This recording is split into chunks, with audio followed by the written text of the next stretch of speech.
Every generation has events that shape who they are. The greatest generation defeated fascism in World War II. The silent generation was defined by ambiguity in the Forgotten War. Baby boomers had Woodstock, and Generation Xers had the introduction of personal technology. But it is the millennials who could be the next great generation. Join 12 Penn State students as they discover what it means to be this generation. We are the Millennials. I think one of the things that we're always discussing when we talk about this generation is technology. You know, we talk about Facebook, iPods, but it's more than just like these social and convenience things. It's also has a lot to do with the business of our generation. Yeah, definitely. Actually, with the with internet being so accessible, a lot of graduates want to just start their own business. A lot just figure, why should I work for someone else when I could work for myself? And you look at the guy that invented Facebook. He's the world's youngest billionaire. So obviously there's a lot of money to be made in this entrepreneur market. Yeah, I think that's definitely something that's kind of specific to our generation, so we should definitely look into that. As millennials are entering the workforce, some are taking a different route. Instead of turning to the corporate world, many millennials are looking to start their own businesses. At this point in my life, when I'm young, just graduating from business school, this would be the best time for me to actually try to start a company, because I figured if I went into the general workforce, I might not ever get a chance like this. The Small Business Administration reported that almost 600,000 businesses opened in 2005, but only 4,700 of them survived longer than 2 years. A lot of them go out of business because they spend so much money on rent and facilities and equipment up front. Even though the majority of new businesses fall through, millennials are not deterred. I wanted to start a business because you always hear about the big guys, like the Donald Trumps and Branson, all those guys. They always fail the first couple of times. So I think the entrepreneurial spirit is to just go out there and know that it's tough and to really fight through that. Peter Matsis, co-founder of Go-To-Athlete, wanted to tighten the gap between student athletes and the workforce. The main goal of the site is to hook up student athletes with employers and get them jobs, and then a secondary function to that is to allow the athletic departments to manage all the student athletes and their alumni. And like Matsis, founder of Blue Line Images Paul Cronin is also starting his own business. What Blue Line Images does is it's a website where people can come on and upload a picture to the website, and we send it to graphic designers, and they make a customized image that we mat, frame, and ship back to the person within a matter of weeks. Dave Barton, owner of the housing company Blue Line, says now is a great time for young entrepreneurs to start up. The cost of technology has become so low. The cost of broadband, internet access, storage, royalty-free services and software, it just becomes so much cheaper. Open source software, it's become a lot more inexpensive to start a company today than it would even 5 years ago, much less 10 years ago. And both Go-To-Athlete and Blue Line Images agree that technology has helped them succeed. Technology has allowed us to develop it very quickly and very efficiently. It's given us a way to reach a number of people that we would never be able to reach. But technology can't be the only fix to your company's problems. Co-founder of Go-To-Athlete Chris Ganter says his advice is to be able to pick yourself back up. A lot of what you will do will not turn out like you expect. It's going to take twice as long, it's going to cost twice as much. There's going to be so many times where you have to pick yourself back up. For a lot of generations, I think that one of the things that define it is music. And I was wondering, what do you guys think about our music defines us? I think it's really interesting because I don't think music defines us. I think our generation is one of the first generations where we don't have like a set type of music we listen to. And I think it's also interesting that this is also the first generation where we don't get music from a store. We now are accessing it online, and sometimes it's illegal and sometimes we buy it. So it's all individualized. I mean, we pick and choose exactly the kind of music we want, the exact tracks we want. Mm-hmm. Yeah, I think as indecisive as our generation is, it's easier for us to get our music for free than to spend $10 on a CD. And we don't have the set music that we all listen to, like the British invasion in the 60s and hair bands in the 80s, disco in the 70s, and like the grunge in the early 90s, we're spread all over a very wide range of different types of music. With the ease of downloading and music streaming, our generation is open to many styles of music. John Cougar Mellencamp, The Coug. Dave Matthews. T-Pain, Dollar Dollar Bills. Poison. Greg Gabbard, owner of State College's only independent music store, has gained plenty of music knowledge over the years.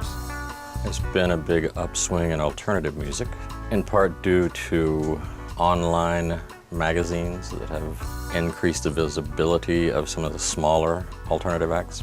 In addition, I've seen a nice interest in younger people in jazz, which isn't always the case. And I think that's happening right now. And though most millennials can easily identify music of our middle school days, our generation, like in middle school, I would say pop, like Spice Girls, Backstreet Boys, NSYNC, that was really like a defining thing like 10, 12 years ago. no one can put their finger on what music defines our generation today. Our generation, I don't know. A lot of hip hop is tends to be the biggest pop sensations and dances, but I don't really know. It's pretty eclectic.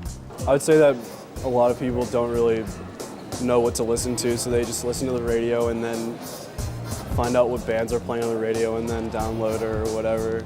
The purchasing of CDs can be considered a thing of the past, as millennials are now turning to downloading. I'm probably selling 50% less than I did when I opened. This decline in CD purchases can be contributed to applications such as iTunes, LimeWire, Napster, and many other shareware programs. I use shareware software quite often. I use it to find new artists and just try to get new releases and find pretty much niche songs. My music collection is entirely shareware. In cooperation with file sharing, artists can share their music through another medium, YouTube. I'll go and just search a music video and listen to it, and then there's recommendations. That's a good way to find new artists, because people that like the kind of music they posted are going to post other artists that they're listening to too. So one such artist, Marie Digby, can contribute her success to YouTube. Digby created an acoustic cover of Rihanna's hit Umbrella, and by gaining popularity on YouTube, her single was featured on MTV's The Hills.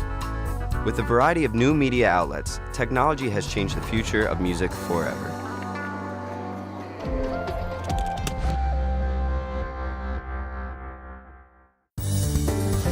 This special presentation of the Big Ten Network is brought to you by the Penn State College of Communications and Penn State Public Broadcasting.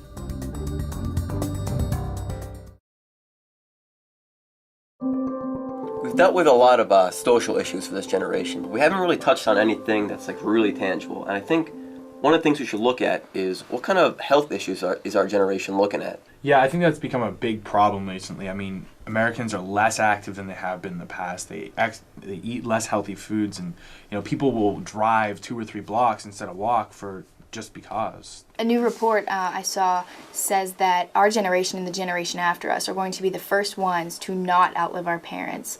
And I think that's because parents are okay with just putting their little ones in front of the TV instead of taking them out for exercise, just letting them play video games inside all day. Yeah, definitely the most exercise I feel like kids are getting now is playing Wii bowling, so. Our generation has grown up as video games have entered their golden age. From Mario to Master Chief, video games allow our imaginations to run wild right before our eyes. But while these games may exercise the mind, what about the body? It's just a lot easier to just sit in your chair, and when you're done with your job, you just want to relax and not worry about anything else. It's not really hard to move your thumbs back and forth to operate it. It seems like a lot more fun than catching a football. Video games have replaced more athletic options as young Americans' preferred leisure activity. But it's not just young people. America as a whole is less active, and video games aren't the sole factor. It takes a little bit more time, a little bit more effort to get some physical activity into the day, and that makes a big difference. We're getting in the cars more instead of walking. Kids are bused to school. The Centers for Disease Control and Prevention recommend at least 2.5 hours of moderate physical activity or 1 hour of vigorous exercise each week to stay healthy. But according to a 2005 study by the CDC, 52% of Americans don't meet these goals. and 14% are inactive enough to be labeled, well, inactive. If you're a couch potato by nature, you're like, well, I can have a lot of fun here instead of going outside and going for a walk or something. Why not just stay inside? There's a lot more to do. But you also have to have some kind of self-control. Not just having your downtime sitting watching television or playing video games, but getting together with friends and going for a hike or riding a bike or doing anything that involves some physical activity. It's the American paradox. Our largely sedentary society is constantly on the go. Many things are lost in all the hustle and bustle. A healthy lifestyle is the prime casualty. People are so busy that healthy food often takes a back seat to quick food. It's why people don't cook. It takes too long. It's much easier to run in and buy that dollar meal and keep going. But what is the nutritional quality of that dollar meal? Our reliance on restaurant food, with its giant portions and high fat content, is a big reason we've become such a big society. According to the U.S. Department of Agriculture, Americans spent $85 billion on food away from home in 1980. By 2004, that amount had more than quadrupled. When people want to eat out, they want to treat themselves, and they want a large amount of food for their dollar. So we get a lot of calories, but we don't get as many nutrient-rich foods.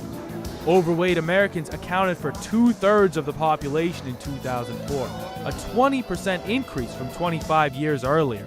If you took all of the people in the United States that were 100 pounds overweight and we put them into one nation, or one state, it would be the 12th most populous state in the nation. College students are generally more active than the rest of the population, but a host of factors can offset physical progress. There's a lot of eating at night, a lot of social activities that revolve around food. And of course, you've got the dorm meal plan. This is a lot easier to just get something that I didn't have to make. I try and get healthy. Like lean pockets instead of hot pockets. If I'm hungry, I'm just gonna eat. I really don't care what the nutritional value is. If I eat in the dining counts too much, I'll just eat too much. Coupling poor eating habits with low activity levels could be a recipe for disaster. Your generation actually having a shorter lifespan than any generation in the history of this country. Okay, so many Americans don't exactly meet the ideals of healthy living. But for most, it wouldn't take a huge lifestyle change. Exercise a little more, chow down a little less, and suddenly you're living a lot more desirable lifestyle. But the typical body image the media presents as desirable, it's much more prevalent, yet that much less attainable. All the commercials on TV are wanna lose weight, take a diet pill. I feel like a girl with a nice stomach, I'm I wanna look like that. I think a lot of it's kind of superficial. You can tell some people are touched up, posters and magazines and stuff. For the most part, they're really inaccurate and they don't encourage a realistic view of people. You want to be that person. It makes you feel fat when you're not. You're normal size, it's you're still fat. Turn on the television, open a magazine, surf the web. No matter where we go, advertising is everywhere. It influences people without even selling products. And the people we see in ads often become what so many strive to look like. The celebrity media process, I think, is very influential in terms of setting up ideal images that people young and sometimes old and sometimes very young will shape their own idea of an ideal body image based on the figures that they see in the media. Unfortunately, these ideal images are not a realistic goal for most. Only a very small percentage of the population can naturally look like a model. When video games first hit the mainstream, characters barely even looked human. Now games like Tomb Raider and its protagonist Lara Croft are among the worst offenders. It gives a completely unrealistic view of what women look like. There's no way that that kind of physique can be achieved naturally, and to try to do so is just ridiculous. But people do try, and it leads to all sorts of problems. For most, eating disorders, drug abuse, and depression are more likely results than a perfect 10 body. So what can be done? Creating a greater diversity of shapes and sizes in the characters that are portrayed, promoting an acceptance of ourselves the way we are. But advertising won't change unless people stop buying the products. Until that happens, Dumas has a suggestion for people who find the media's presentation of body image unacceptable. If magazines make you feel bad about the way you look, stop reading them.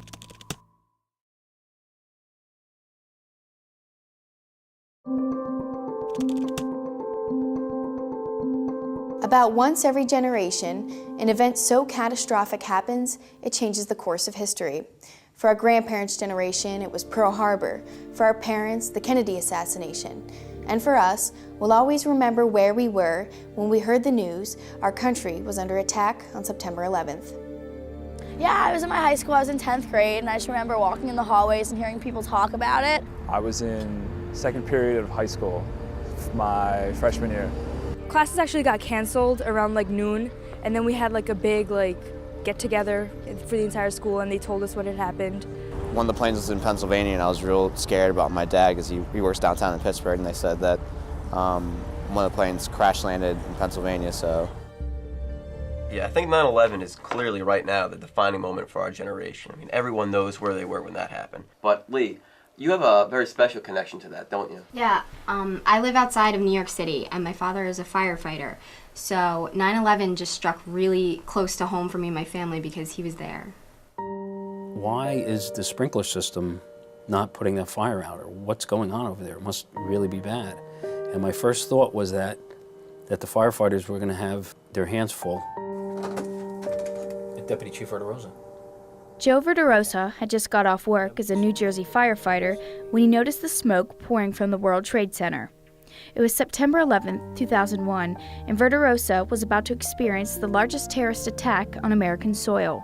Seeing fire engines on their side or upside down, there was no office furniture, there was no computers, there was no desks. It just was very surreal. It seemed like we were on some sort of landscape that was unknown. Verderosa spent the next few days clearing away that unknown landscape, trying to find survivors. They didn't find anyone alive. Verderosa and his engine company were asked to attend firefighter funerals. A lot of crying, a lot of widows, a lot of children, mothers. It was difficult. Every funeral, they played the bagpipes. To this day, when I hear bagpipes, it kind of brings me right back there. Although we were just teenagers when 9/11 happened, it's something that will forever remain burned in our memories.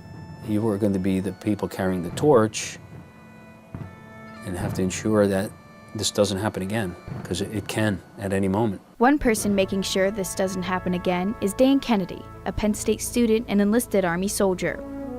At the time, 9/11 struck a chord with the then 15-year-old. My aunt's office was actually destroyed in the Pentagon. She was in Aruba, so she was fine. But having everything strike that close, it got to me. If I wasn't 15 years old, I think I would have walked out of school and enlisted on that day. But I was 15, and I couldn't. So I waited, and then as soon as I could, I did. Once Kennedy finishes college next year, he'll be shipped down south, where he hopes to learn how to fly helicopters. But in the meantime, Kennedy says his mindset has changed. He's no longer fighting for just the red, white, and blue. When I joined, it was all about, God bless America and saving our country and all that. But you know what, to be honest, ever since I joined the Army, I've been able to look at it like, what am I fighting for? It's fighting so that, the guy on your left who's got a 2-year-old kid can come back and raise their kid. So that's, in the end, that's what you're fighting for.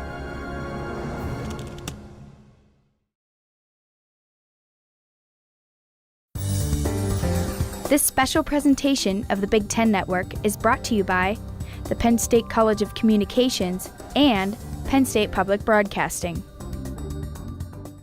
I think when a lot of older generations look at us, they wonder, what does our generation value? And you working on a story about that? Yeah, I'm working on a story about values. And what I've found so far is that our generation has a lot more time to volunteer and to give themselves to different charitable organizations. I met a girl named Ashley Lerner, and she does a lot of different things for the Muscular Dystrophy Association and Relay for Life, and she's also involved with Thon. And I think she gets a lot of her volunteering from her parents. Her parents instilled great values on Ashley. At Penn State, the millennials are given the opportunity to leave their books on the shelves a few weekends a year to help raise money for kids with cancer, and more specifically, families whose insurance is no longer covering their medical bills. The Four Diamonds Fund is used as an additional resource and a way for the millennials to give back. Thon, a Penn State tradition, alongside the Four Diamonds Fund, has helped more than 2,000 families since 1972, and also helps an additional 90 families a year. Thon is the largest student-run philanthropy in the world. In the last 35 years has raised more than $46 million. Ashley Lerner has given her time to this cancer-fighting cause. Ashley looks forward to giving back, but more than just the actual event. What it does for the morale of these families, just walking around here and seeing these kids who were just at the hospital yesterday, they're here today, they have a smile on your face. You would never even know that half these kids are sick. What Thon can do for them, that's my favorite part about Thon. During Thon weekend, more than 700 dancers and thousands of supporters come together in the hopes of one day finding a cure for pediatric cancer. The entire Thon process involves more than 15,000 students. A few weeks after Thon, we had a chance to talk to Ashley about some of her memories from Thon. One of the most fulfilling things about my college career has been having my parents come to Thon.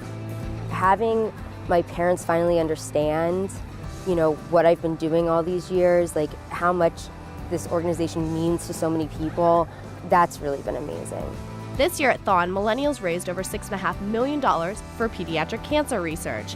Thon serves as the perfect example for how our generation is giving back. We are Penn State! We are the millennials!